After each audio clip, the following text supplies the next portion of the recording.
तो आगे देखो, ये देख लिया था कि फोर्स क्या क्या कर सकता है। फोर्स किसी शेप को चेंज कर सकता है, रुकी हुई चीज़ को चला सकता है, चलती हुई चीज़ को रोक सकता है, किसी चीज़ की स्पीड चेंज कर सकता है, हाँ। चलती हुई चीज़ की डायरेक्शन चेंज कर हाँ। सकता है, ये सारे काम कर सकता है। So what are the effect of forces? Force के क्या इफेक्ट हैं? 5 इफेक्ट हैं और ये आपकी बुक में लिस्टेड हैं। ओके, चलो नाउ अब देखिए कि कांटेक्ट फोर्सेस, कांटेक्ट फोर्स का क्या मतलब है? दो तरीके के फोर्सेस हैं, contact forces and non contact forces. Non contact forces, जरा ये देखो कि अगर एक ऐसा फोर्स जो तुम किसी चीज को हाथ से लगाते हो, हाथ लगाओ किसी कपबोर्ड पर, तब वो मूव करती है, तो बताओ ये फोर्स कैसा आएगी? जो फोर्स होगा ये कांटेक्ट फोर्स है, क्योंकि इसको अगर आपको हिलाना है तो ऐसे करना पड़ेगा। लेकिन एक और भी फोर्स है, जैसे ये नॉर्थ है और ये साउथ है, दो मैग्नेट अलग अलग ले लो, तो नॉर्थ साउथ और साउथ नॉर्थ, तो अपोजिट पोल है, तो क्या ये आपस में एक दूसरे को अट्रैक्ट करेंगे? ये अट्रैक्ट करते हैं। तो जब ये टच भी नहीं है हाँ। तब भी एक दूसरे पर फोर्स लगा रहे हैं, तो ये नॉन कांटेक्ट फोर्स है। कैसा है? नॉन कांटेक्ट, इसमें छुआ नहीं है, मतलब उसको छूना पड़ता है। हाँ। अब जैसे इस पेन पर क्या अर्थ फोर्स लगा रही है, लगा रही है, लेकिन इसको टच नहीं कर रही है, तब हाँ। भी अगर छोड़ दें तो ये अर्थ की ओर जाएगा। छोड़ तो देंगे। कोई भी चीज अर्थ की ओर जा रही है ग्रेविटी की वजह से, उस फोर्स को तुम क्या कहोगे? ये कांटेक्ट फोर्स है कि नॉन कांटेक्ट? मान लीजिए अगर एक अर्थ पर एक एप्पल गिरता है, तो इस एप्पल के गिरने को क्या कहोगे? Non contact force, that is gravity की वजह से गिर रहा है। ऐसे ही क्या तुम्हें तेजस ये पता है कि अगर एक पॉजिटिव चार्ज और दूसरा भी पॉजिटिव चार्ज है, तो ये भागेंगे कि भागना है। भागेंगे? क्योंकि सिमिलर है इसलिए क्या करेंगे? भागेंगे। भागेंगे। तो ये नॉन नॉन कांटेक्ट फोर्स है। इस चीज को कहेंगे इलेक्ट्रोस्टैटिक फोर्स। जो चार्ज के बीच में लगता है फोर्स, हाँ, उसे क्या कहते हैं? Electrostatic force. Electrostatic force. और जो मैग्नेट के बीच में लगता है उसे क्या कहते हैं? Magnetic force. सही कह रहे हो। तो मैग्नेट के बीच लगने वाले फोर्स को मैग्नेटिक फोर्स, और जो एप्पल और अर्थ के बीच में लग रहा है इस फोर्स को क्या कहते हैं? Gravity force. सही कह रहे हो, gravitational force. Gravitational force. That is gravitational force. और ये तीनों ही फोर्स कैसे हैं? ये नॉन कांटेक्ट। Non contact. और ये मस्कुलर फोर्स कैसा है? Muscular force, contact. That is muscular force, क्योंकि इसमें छुए बिना तो तुम हाथ से फोर्स लगा नहीं सकते। नहीं। अच्छा, कुछ ऐसे फोर्सेस भी हैं, जैसे ये बॉक्स और इस टेबल के बीच में, वो इसको आगे नहीं चलने दे रहा है, रोक दे रहा है। वो कौन सा फोर्स है? कांटेक्ट। मतलब उसका नाम बताओ। जैसे ये चला, ये रुक क्यों गई? क्या है? फ्रिक्शन। फ्रिक्शन फोर्स किसी भी चीज़ को, रिलेटिव मोशन को रोक देता है, वो उसको प्रमोट नहीं कर रहा है, रुक गया। तो फ्रिक्शन फोर्स भी होता है ना दो चीज़ों के बीच में। तो फ्रिक्शन फोर्स क्यों ऐसा होता है वो भी हम देखेंगे। मान लो जैसे एक कोई भी चीज़, एक बॉल आगे मूव कर रही हो, बॉल ऐसे चल रही हो, तो ये ज़्यादा देर तक ग्रास पे नहीं चल पाएगी, थोड़ी देर में क्या हो जाएगा? रुक जाएगी, बाद में रुकी जाती है। रुकी जाती है। तो इस चीज़ को कहेंगे फ्रिक्शन फोर्स। फ्रिक्शन फोर्स भी एक कांटेक्ट फोर्स है। हाँ। ये कांटेक्ट फोर्स हो गया और ये नॉन कांटेक्ट फोर्स हो गया। इन सभी चीज़ों के बारे में अब हम देखेंगे। Now what does it mean by contact force? Contact force क्या होता है?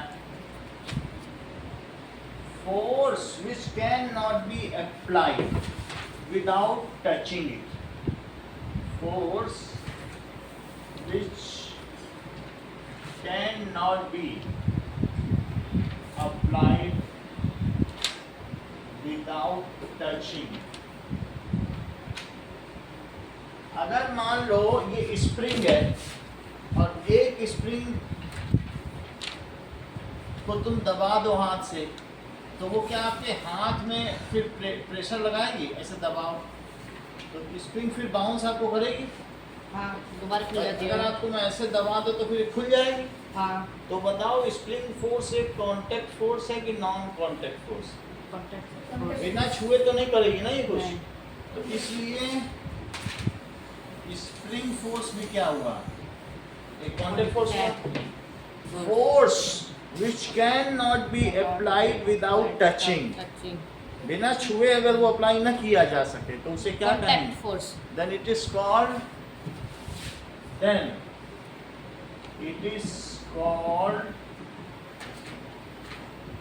contact force। इसका एग्जाम्पल है मस्कुलर फोर्स। जैसे किसी चीज पे ताकत लगा के धक्का देना कार को या कुछ भी करना, जो हम लगाते हैं वो मस्कुलर फोर्स है। दूसरा एग्जाम्पल है फ्रिक्शन फोर्स, और तीसरा एग्जाम्पल है स्प्रिंग फोर्स। ये सब कांटेक्ट फोर्स के एग्जाम्पल हैं। Now the force which is, अब मस्कुलर फोर्स क्या होता है? Muscular force is the result of muscular action over some object. Muscular action on some object. अगर तुम किसी भी ऑब्जेक्ट पर, चाहे कार को धक्का दे रहे हो या एक कपबोर्ड है, इस कपबोर्ड को तुम धक्का दे रहे हो, तो आपने इस पर मस्कुलर फोर्स लगाया, मसल का एक्शन किया, ये मस्कुलर फोर्स। जैसे पुशिंग ए कार, तो ये एक मस्कुलर फोर्स है। अब हम देखेंगे फ्रिक्शन फोर्स। देखो फ्रिक्शन क्या चीज होती है?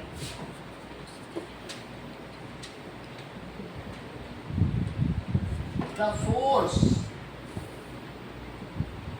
होता क्या है कि जब दो चीजें हैं तो उनके बीच में, ये दो ऑब्जेक्ट देखो,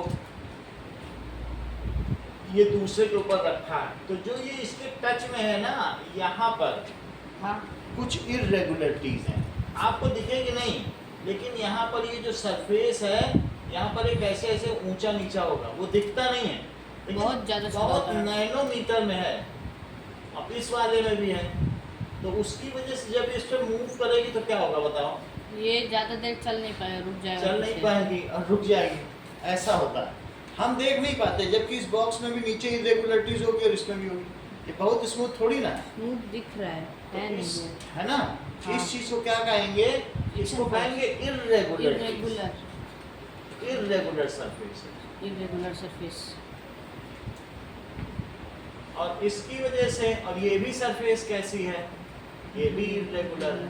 सर, हाँ, सर एक लकड़ी को छीलने वाली एक मशीन और आती है, हाँ। जिसको आगे पीछे करके लकड़ी छीलते हैं, उससे भी कुछ डिफरेंस आता है क्या उसके आता अंदर? है। उसको किसी इसको ज्यादा चिकना कर देती, स्मूथ कर देती है, वो है इसको ना? स्मूथ करती है। इसको- इसके सरफेस का क्या होगा? ये फिर फिर इरेगुलर भी जाएगा। इरेगुलर रहेगी, क्योंकि ये नैनो साइज में 10⁻⁹ के साइज में ये गड़बड़ी है, वहाँ की वजह से हो रहा है। थोड़ी स्मूथ कर सकती है, स्मूथनेस हो सकती है, लेकिन हाँ। बिल्कुल स्मूथ तो नहीं होगी कि हमेशा चलती ही रहे। नहीं, फ्रिक्शन जीरो कर पाओगे क्या? कोई चीज किसी पे चलती रहे कभी ना रुके, ऐसा कर पाओगे? ना। तो इसलिए फ्रिक्शन जीरो नहीं हो सकता, ये ऐसे चलती रहेगी। तो फ्रिक्शन क्या होता है? That is a backward force. एक ऐसा फोर्स है, Backward force। एक बैकवर्ड फोर्स, और ये कहाँ लग रहा है? सरफेस पर, यहाँ पे लगेगा, इसके सरफेस में, which stops the relative motion between two objects। मान लो ये अगर इधर चलेगा तो ये फोर्स इधर पीछे लगेगा। रुकेगा। जैसे समझो, मान लो मैं इनके बॉक्स को आगे चला रहा हूँ तो ये पीछे लग रहा है, और इधर चलाने लग जाऊँ तो किधर लगेगा? इधर। उल्टा लगेगा।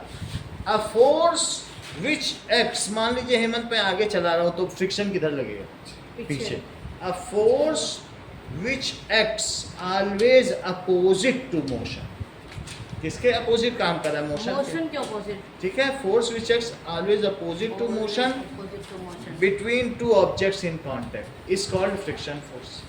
अब इस चीज को देखें कि ऐसा फोर्स जो the force which act acts opposite to relative motion, opposite opposite to relative motion between two objects in contact, that is called friction force.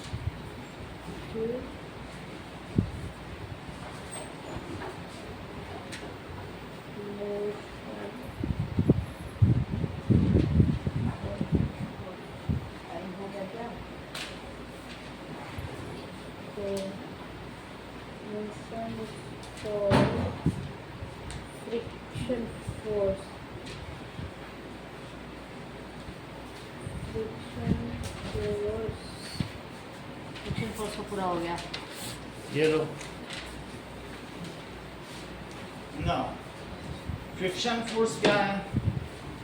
A force The force which acts opposite to relative motion between two objects in contact, वो छुए रहनी चाहिए, okay मैं लिखवा देता हूँ। which acts opposite to relative motion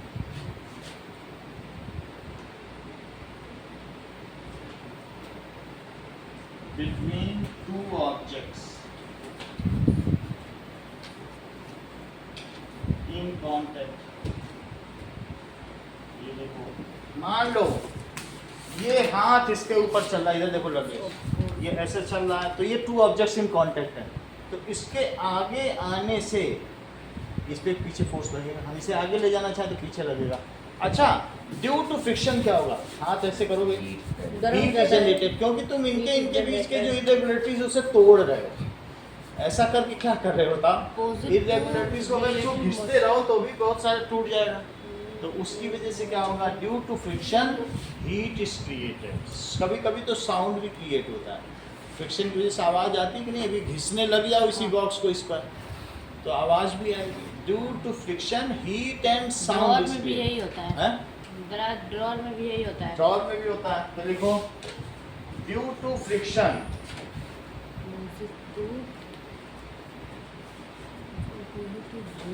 heat and sound is पहली चीज। दूसरी चीज ये बताओ, इस दीवार पर अगर लेन लगा दी जाए तो लेन निकलती क्यों नहीं है? अगर मैं घी में नेल लगाऊं तो क्या निकल जाएगी? घी में हाँ, देसी घी से में तो नेल निकल ही का- जाती है। कि फिसल जाएगी, वो लेकिन फिसल इसमें नहीं फिसल रही है, क्यों? फ्रिक्शन। इसकी फ्रिक्शन हार्ड है ना, सरफेस होती है। हार्ड सरफेस है, और अगर ये बहुत स्मूथ हो तो निकल के फिसल जाए, लेकिन क्यों वहां रुकी हुई है? फ्रिक्शन। ठीक है, तो due to friction the nail remain fixed inside ball. Friction की वजह से होता है, ऐसा होता ही है। ऐसा तुम्हारे में डायग्राम बना हुआ है, ये देखो, ड्यू टू फ्रिक्शन नेल कहाँ है? ऐसा देखो, तो ड्यू टू फ्रिक्शन क्या होता है? Nail remain fixed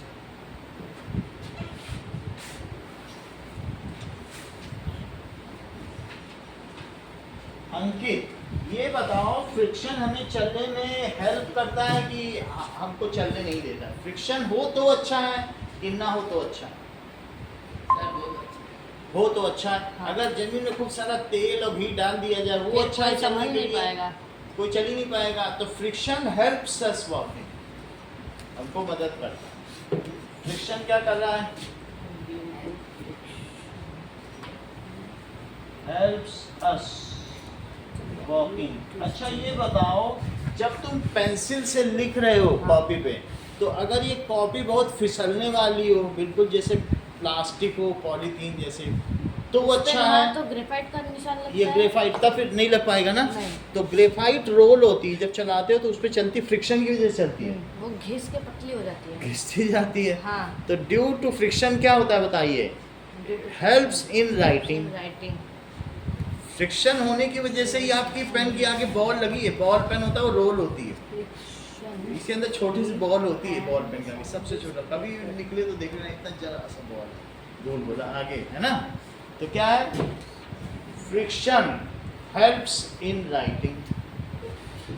due to friction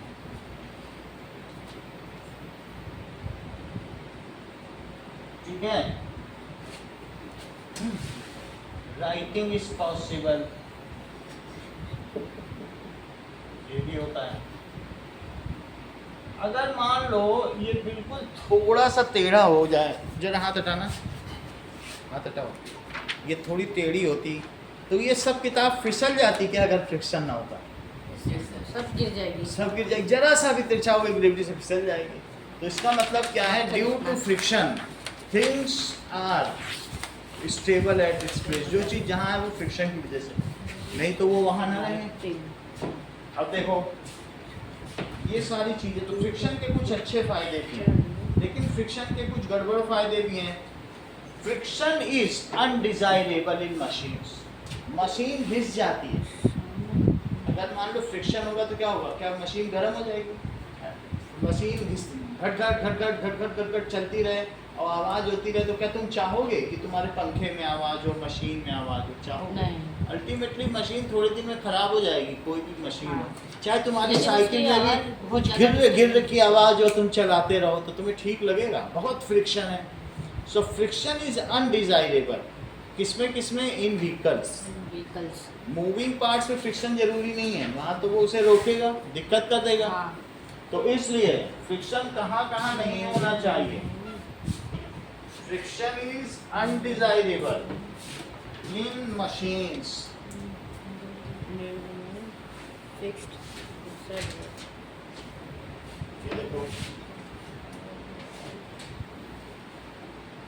friction is undesirable in machines and running part.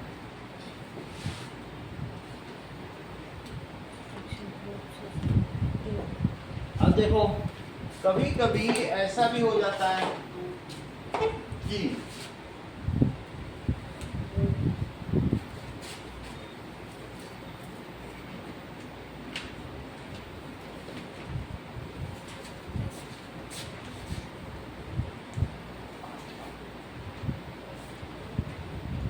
जैसे मान लीजिए ये अभी इसमें हम इसमें मूव कराएं तो ये नहीं मूव कर रहा है, लेकिन इसके नीचे अगर हम क्या करें, थोड़ा रोलिंग पार्ट रख दें, कुछ ऐसी चीज़ जो रोल होती हो, ये तीन चीज़ रख दें, तो क्या होगा बताओ?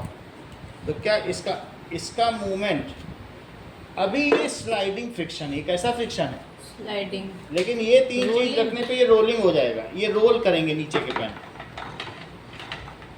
तो और ये ये क्या? बिल्कुल फिसलता हुआ चला देखो जाएगा। अभी खुद फील करो, हाथ लगाओ। ये आसान तुम्हें लग रहा है कि ये अब आसान लग रहा है? अब करो।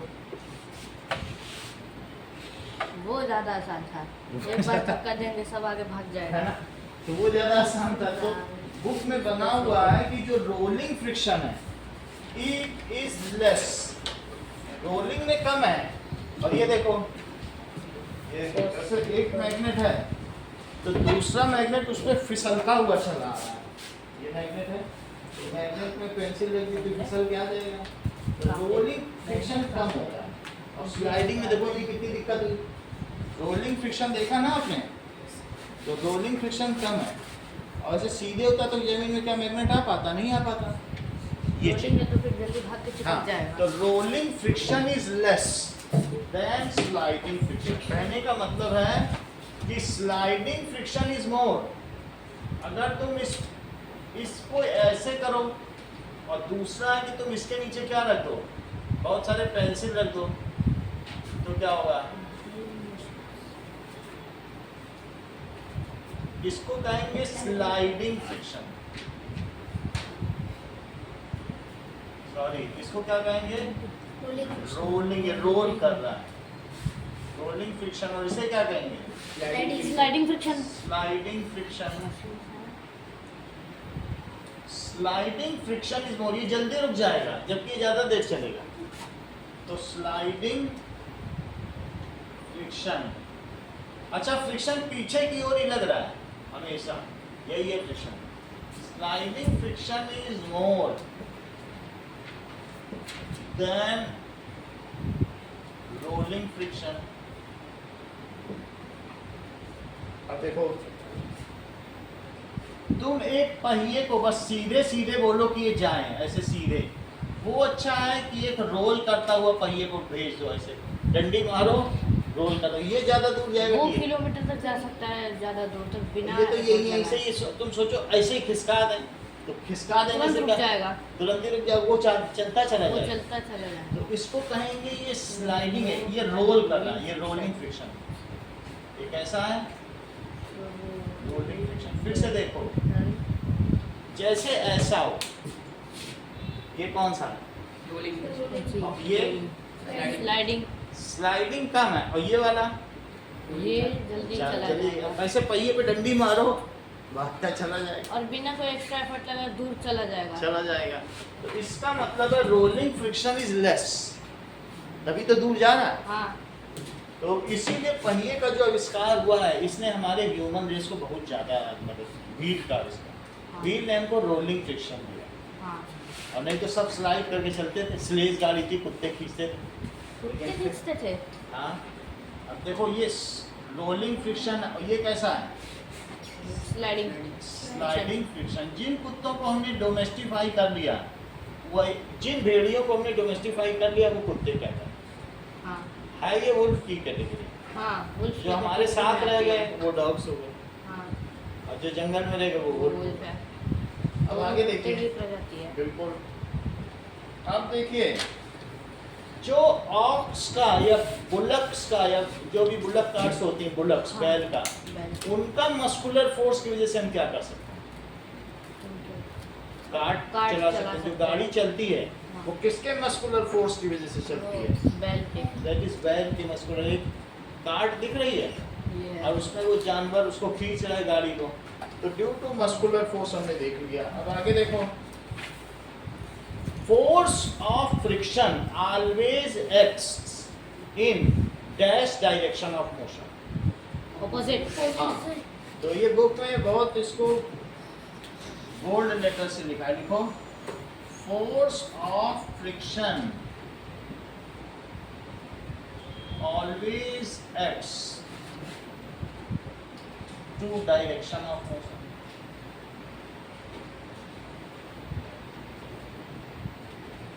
This is x opposite to direction. Force of friction is a kind of. Force of friction कैसा force है? बोलो अंकित, is a kind of, किस तरीके का force है? Contact. सही है, contact force है कि नहीं? बिना टच किए तो फ्रिक्शन लगेगा नहीं। जब तो Friction is a kind of. Contact force. अब देखिए, नॉन कांटेक्ट फोर्स किसे कहते हैं?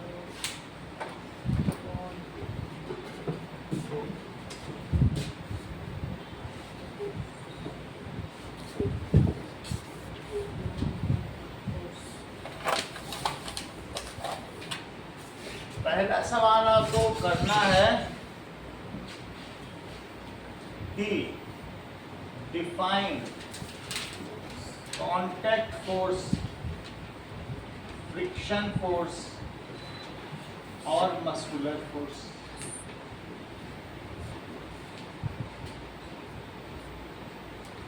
Second question, write 3 examples of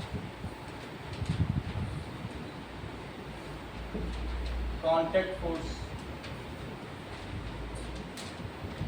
and 3 examples of non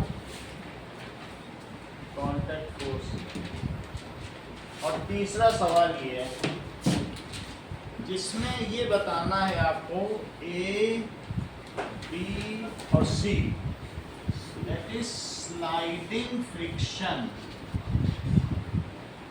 is dash than rolling friction। तो इसमें प्रत्युष क्या आंसर होगा? मोर बोलो। मोर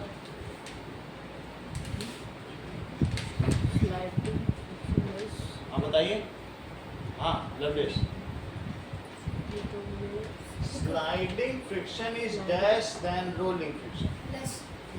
मतलब ये स्लाइड है तुम ऐसे चला रहे हो और ये रोल, तो तुमको ये लेस स्लाइडिंग लगा, वाला मोर होगा। ये घिस घिस के More चला than, और ये करके रोल करके चला, क्या more जाता? than। Sliding friction is more than। ये ज्यादा होगा भैया, घूमे तो अच्छा है। हाँ, सही है, तो ये जो मुझे करना करने देगा तीन थक जाएगा। इसको भी कॉपी में लिखना है, सी को।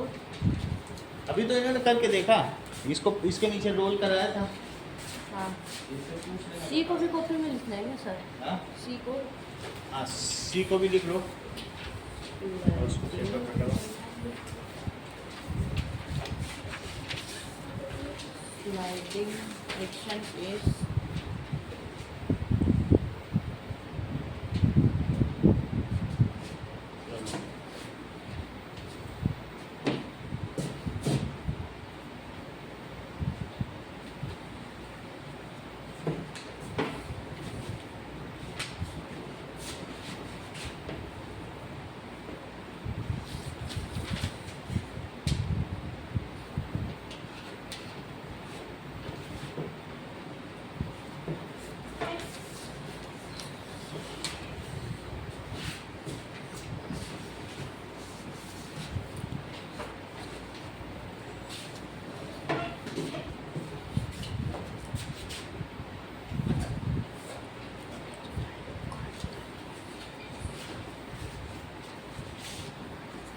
Friction arises due to irregularities। दो सरफेस हमेशा सरफेसेस। बहुत ज्यादा स्मूथ नहीं हो सकती, उनमें कुछ ना कुछ गड़बड़ी होगी, उसी से फ्रिक्शन होगा।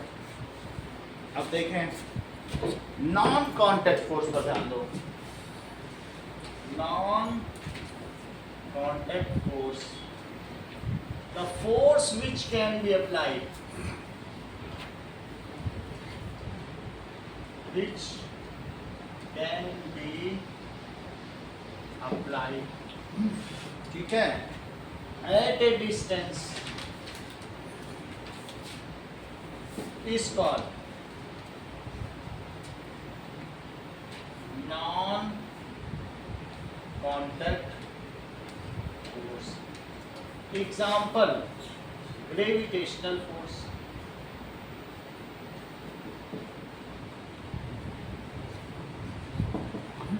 इसका क्या मतलब है कि when something is just dropped, तो कहाँ गिरेगी? Something is dropped, earth attracts it due to gravity।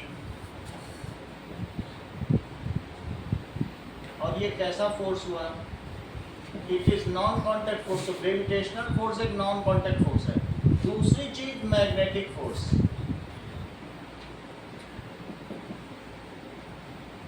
Magnetic force का क्या मतलब है कि एक मैग्नेट दूसरे मैग्नेट को कुछ डिस्टेंस से भी अपनी ओर खींच लेता है और उस फोर्स को क्या कहते हैं? Magnetic force. कुछ डिस्टेंस से भी खींच लेगा। जैसे देखें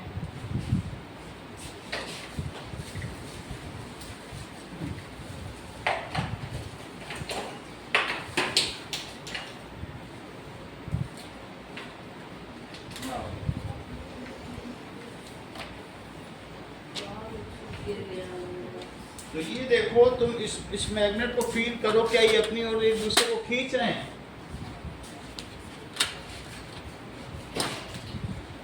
अगर लग रहा है कि खींच रहे हैं, दूर रहते हैं तो भी क्या खींच ले रहे हैं, फिर तो रफ है, तो लेकिन फिर भी ऐसे फोर्स को क्या कहेंगे? दैट इज कॉल्ड रील कर सकते हैं इसको। Magnetic force. हाँ, हाँ, ये देखो, बहुत ज़्यादा है। क्या ये रिंग एक दूसरे को रिपेल कर रहे हैं, चेक करो, और दूसरी तरफ से अट्रैक्ट कर रहे हैं, ये देखो करके, तो आपको पता चलेगा ये कैसा फोर्स है रिंग मैग्नेट में। आप भी देखिए, ये एक क्या एक दूसरे को के लिए power रिपेल लगा कर रहे रहा हैं, है। एक तरफ से रिपेल दूसरी तरफ से अट्रैक्ट, चेक करो। ये एक दूसरे को अट्रैक्ट कर रहे हैं, लेकिन मैं इनको रोक रहा हूँ, फिर भी इनकी जो पावर है वो पता चल रहा है। रफ्यूज, अब तुम नियोडायमियम मैग्नेट का कमाल देखो, क्या इनके बीच में फोर्स बहुत ज्यादा है और इनको अलग करना मुश्किल है। न्यूटोनियन मैग्नेट, ये तो खुद से चिपक के भी टूट जाती है। हाँ, ये देखो, इसके बीच में आने वाली कोई चीज टूट ही जाती है बिल्कुल। हाँ, बर्बाद हो इट इज जाती ए स्ट्रॉन्ग फोर्स। तो अब हमने देख लिया है। कि जल्दी गया। बस ठीक है, तो ये तुमने देख लिया मैग्नेट का भी कैसे होता है। किसी से ज़्यादा ही चार्ज ये तो बहुत ही लंबा बना लिया, ये देखो हवा में ही लग गया। सही है, तो ऐसा भी किया जा सकता है, ठीक ये है। काफी मजबूती से एक दूसरे को खींच रहे हाँ, हैं। नाउ मैग्नेटिक फोर्स क्या होता है कि बस हंसते रहते हैं। जो नॉर्थ और साउथ होते हैं वो आपस में एक दूसरे को क्या करेंगे? That is- नॉर्थ और साउथ अट्रैक्ट। हाँ, so that is force acting between magnet ही नहीं, तुमने अभी देखा ये मैग्नेट तुम्हारे बॉक्स में भी चिपक गया है, बिटवीन मैग्नेट एंड आयरन। हाँ, force acting between magnet and iron, और ये force acting between magnet and other magnet, इस तरीके के फोर्स को क्या कहते हैं? इस कॉल्ड मैग्नेटिक फोर्स। एक मैग्नेटिक फोर्स कहलाएगा। फॉर एग्जाम्पल, अभी आपने देखा कि अगर नॉर्थ नॉर्थ हो तो क्या होगा?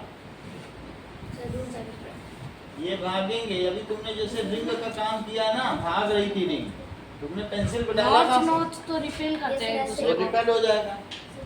नॉर्थ और नॉर्थ आपस में क्या कर जाएंगे? रिपेल। रिपेल कर जाएंगे, और नॉर्थ और साउथ आपस में अट्रैक्ट करेंगे। ये होता है। ये देखो, ये एक हॉर्स शू मैग्नेट है, और ये तो ये रिपेल कर रहा है, भगा रहा है, हाँ, मतलब इसका नॉर्थ इधर है जहाँ ये पॉइंट किया है। दिख रहा है ना? हाँ, आप लोग भी देखो, भाग रहा है बिल्कुल। ये देखो, ये नॉर्थ नॉर्थ से भागा, लेकिन साउथ में ये देखो, इससे भी पता चल जाएगा कि नॉर्थ और साउथ का क्या खेल है। अब देखिए, it is called magnetic force, that is the magnetic force between, उधर भी दे देना।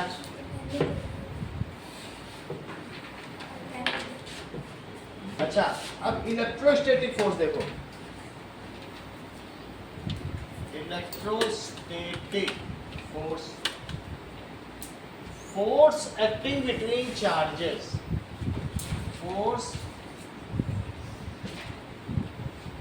Between charges is called electrostatic force। क्या अंकित तुम मुझे बताओगे कि इलेक्ट्रॉन में कौन सा चार्ज होता है, पॉजिटिव कि negative? Positive. Negative. Negative.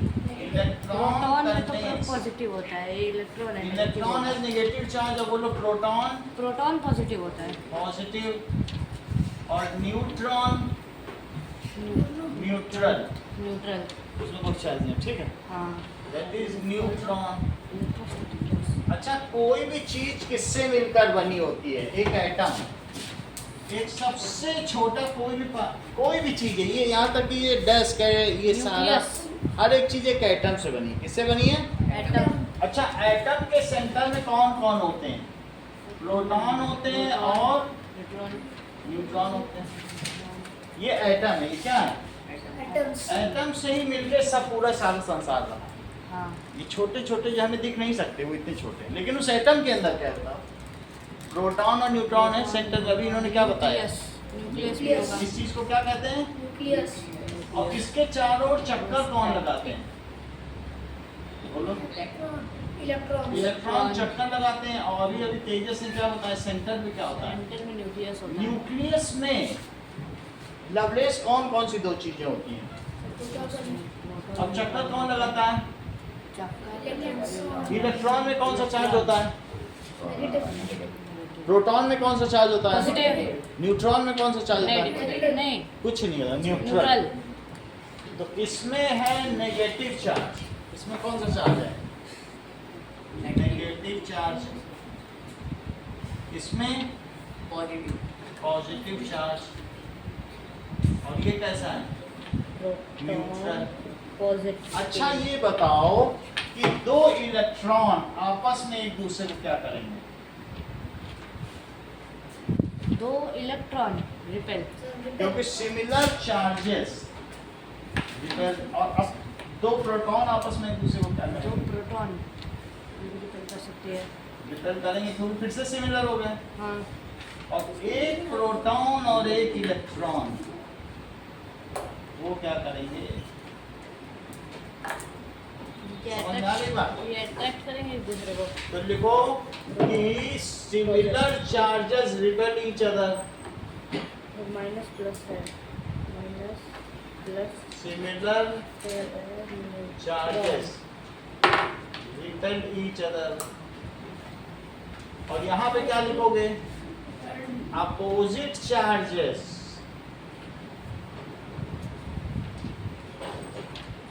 Attract each other. हाँ बोलिए।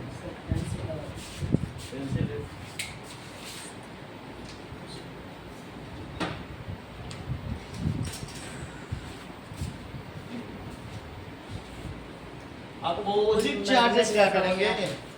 Opposite charges attract.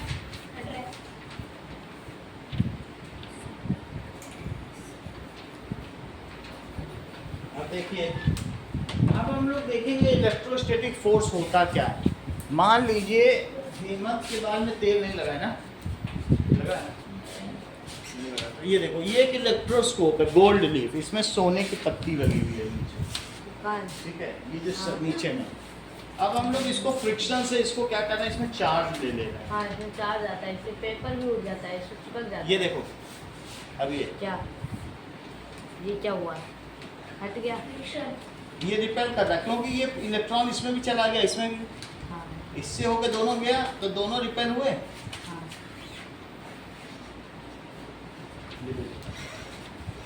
इससे मैंने फिर पेपर खींच लिया था।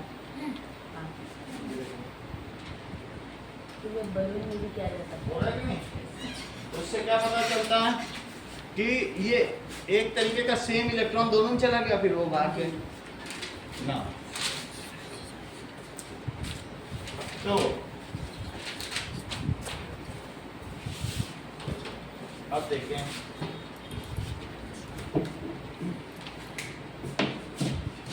ये तो बात हो गई नॉन कांटेक्ट फोर्सेस की। तो अब कुछ चीजें लिखे हम लोग, इसको नोट कर लिया? है। ला उसको दे दो जो चाहिए।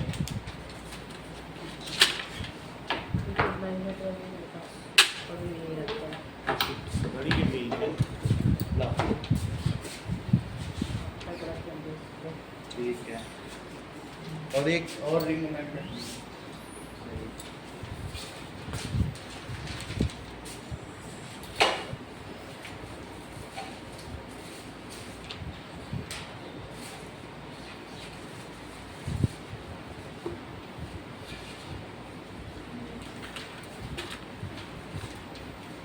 नियोडिमियम का भी कोई केमिकल नाम होता है क्या?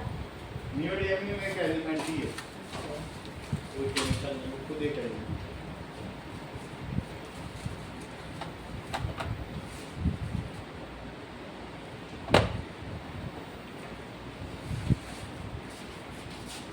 एलिमेंट्स के टेबल में इसका नाम आता है?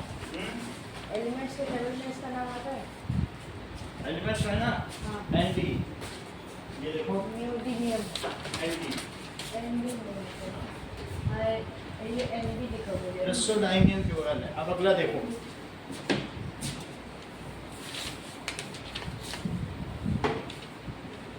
जिन दो चीजों में मास होगा उसकी वजह से, चार्ज की वजह से जो होगा, फोर्स एक्टिंग बिटवीन चार्ज, उसे इलेक्ट्रोस्टैटिक फोर्स कहेंगे।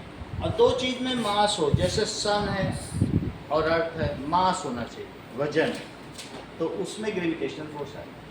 चार्ज होगा तो इलेक्ट्रोस्टैटिक फोर्स, मैग्नेट होगा तो मैग्नेटिक Magnetic फोर्स, force। और मास होगा, सही है, तो Gravitational देखो force। ग्रेविटेशनल फोर्स क्या होगा।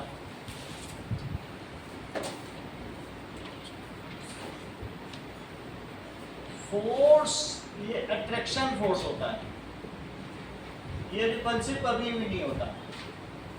हाँ। जबकि ये सब रिपल्सिव होते हैं, मैग्नेट में भी रिपल्सन होता है, लेकिन ग्रेविटी कभी रिपेल ये करेगी क्या? कभी हमेशा सन अर्थ को भगाएगा? नहीं, तो इसलिए अट्रैक्टिव हमेशा फोर्स ये अट्रैक्टिव होता है। Acting between two objects due to their mass, उनके मासेस की वजह से, इज कॉल्ड ग्रेविटेशनल फोर्स। इसको गुरुत्वाकर्षण बल कहते हैं, ग्रेविटेशनल फोर्स और ग्रेविटी, सिंपली ग्रेविटी कहते हैं, और इसको ग्रेविटी भी कह सकते हैं। जैसे सन और अर्थ ये आपस में अट्रैक्ट कर रहे हैं, तो sun attracts earth due to gravity. इसी तरीके से अर्थ किसको अट्रैक्ट करती है?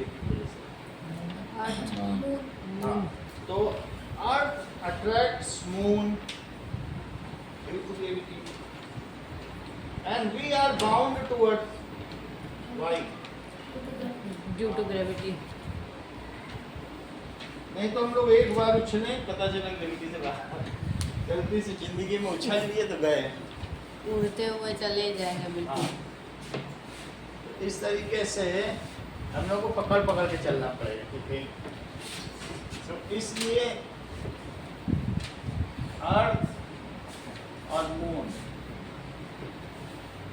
अर्थ attracts moon due to gravity and we are bound on earth surface। तो हम अर्थ की सरफेस पर कैसे बाउंड है? Due to, so we are bound to earth due to gravity। तो ग्रेविटी एक अट्रैक्शन फोर्स है। अब देखो कुछ fill in the blanks. That is centre of atom is called nucleus. It contains this and this. Around the nucleus कौन घूमता होगा?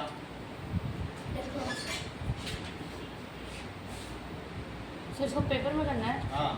Okay. Around the nucleus काट देता हूँ। electrons revolves। तीसरा, two electrons dash each other। Two electrons dash each other। One electron and one proton dash each other।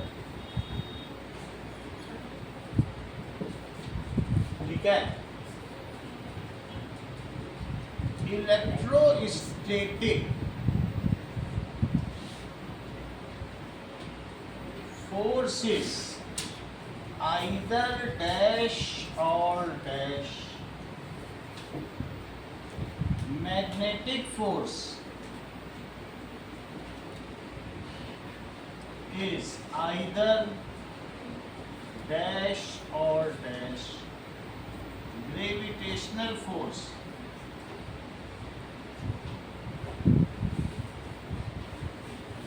is dash only. Now,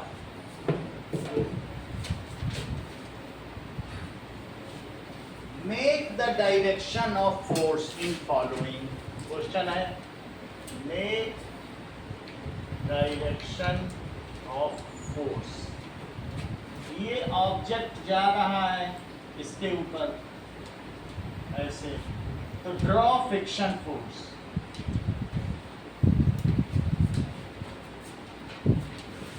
यहाँ draw कर देना. ये इसको क्या ड्रॉ करोगे? इसको फ्रिक्शन फोर्स लेंगे और जो आगे एरो जा रहा है उसको रिलेटिव ये मोशन है. मोशन. रिलेटिव मोशन सही कह रहे हो? मोशन. सही है. हाँ.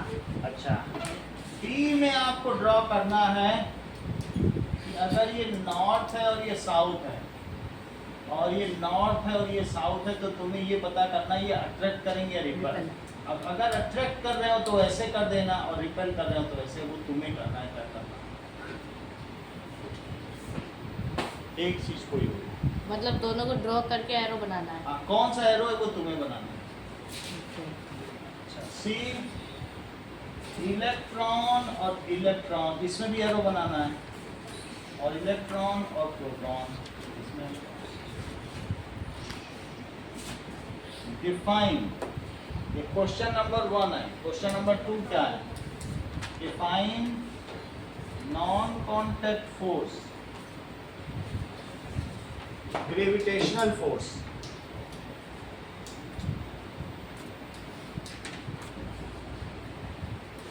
इलेक्ट्रोस्टैटिक फोर्स और मैग्नेटिक फोर्स.